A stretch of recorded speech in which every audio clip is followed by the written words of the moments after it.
So Rachel, you were telling me a moment ago about how God's teaching you how to do things that you couldn't do before. Yeah. She's gone to knock on the door of the owners of this willow tree because she wants to propagate one of her own. They look dangerous though. That does not look like something I would just pop in my mouth on a whim. L&T-E-O-W, an invitation to hunt and gather.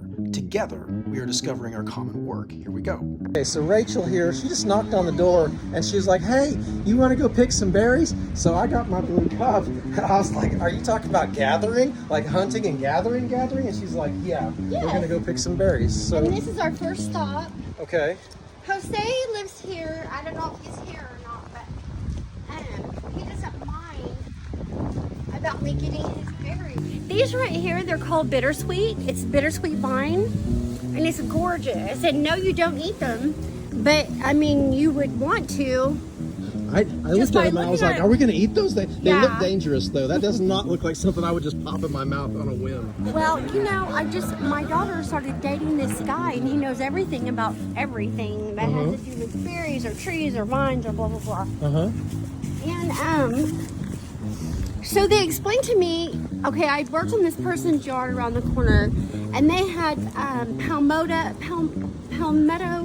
dwarf fan looking things. Yeah. And I was like, dude, how do you, they just mow over it. They don't realize that is a beautiful vine. This is my most favorite vine. So Rachel, you were telling me a moment ago about how God's teaching you how to do things that you couldn't do before. Yeah.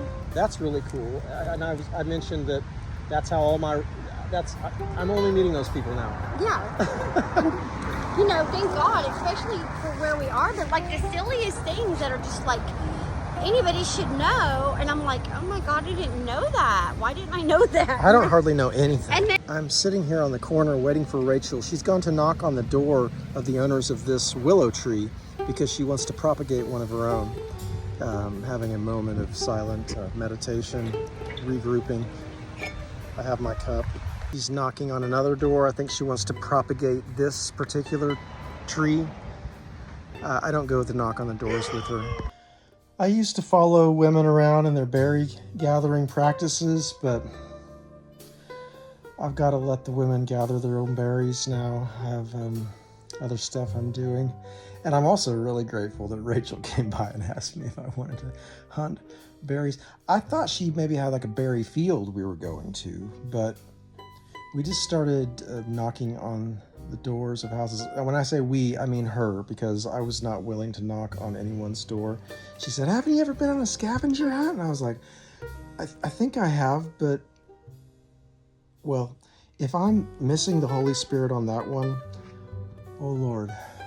You know, I was just kind of like keeping my boundaries, so there's room for that.